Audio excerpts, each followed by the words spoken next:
Alright, so I wasn't really following this thing. Well, to be honest, I didn't even know it was going on. This lawsuit was going on throughout the process. I don't even know how long it went on. And I caught the tail end of it, well, the very end of it. And I found out, when I did find out, Ed Sheeran won this lawsuit that was put against him, against an artist that I don't even know. I think it was a black artist from an R&B song. I think My Girl. It was some R&B, black R&B artist. And when I heard he won it, I was like, oh, okay. Ed Sheeran won a lawsuit against a copyright lawsuit against some artists, you know, and I went on about my life.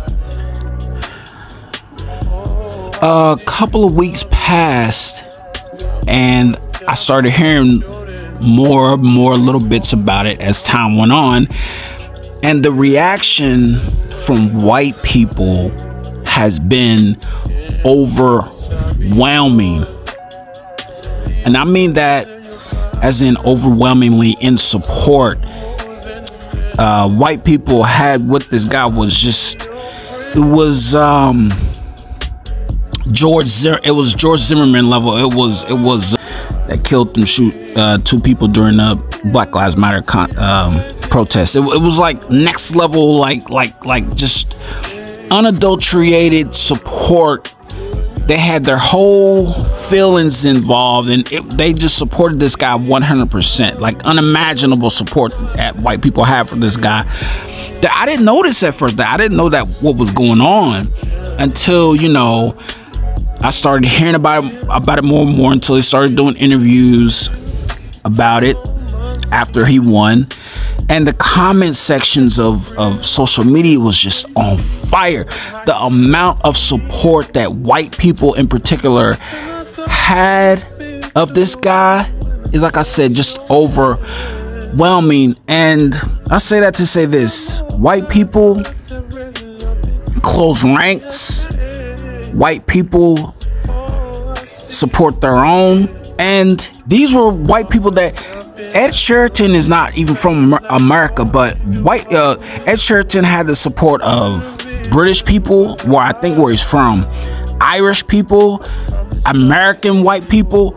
I mean, Ed Sheeran had the support of all white people on the planet.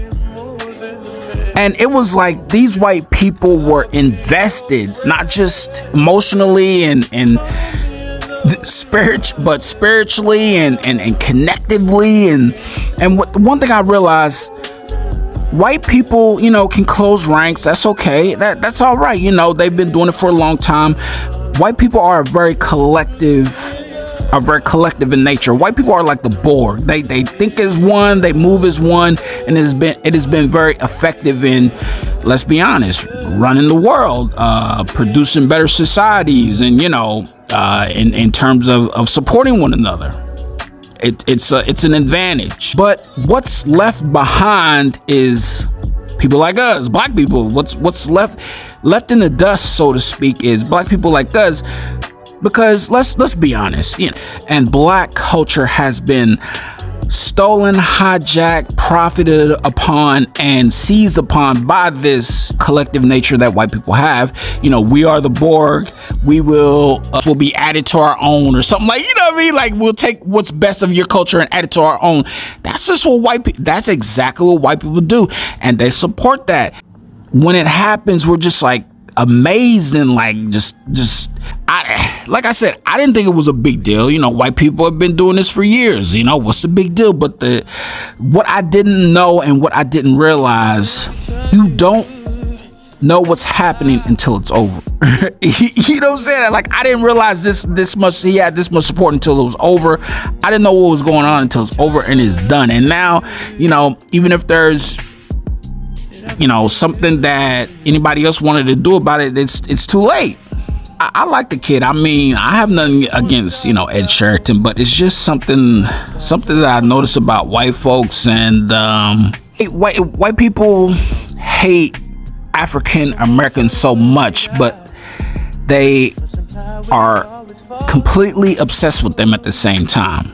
You know, just because they hate you doesn't mean that they won't use what you've invented or what you have to their advantage, man. And they are ruthless in that sort of way. Shout out to Ed Sheeran. I don't have anything against him, or but this is just me recognizing what it takes to rule the world and what a collective mindset can accomplish. And what's this guy who, Daniel Perry, I think his name is, that choked this guy out in New York? This dude choked somebody out, killed him. The dude's dead. The black dude is dead. This dude has millions of dollars. Well, I don't know if it's millions, but so much support from white people that this guy can buy the best attorneys 50 times over. He's gonna get off. He's not gonna do a day of jail. He did like a couple of hours in the precinct, but he's not gonna do any significant jail time or prison time because he has the support of the collective. This man has more money in his GoFundMe account than the dead guy does. This guy, the one he killed, can barely, you know, his family can barely pay for his funeral expenses. And congratulations to Ed Sheeran.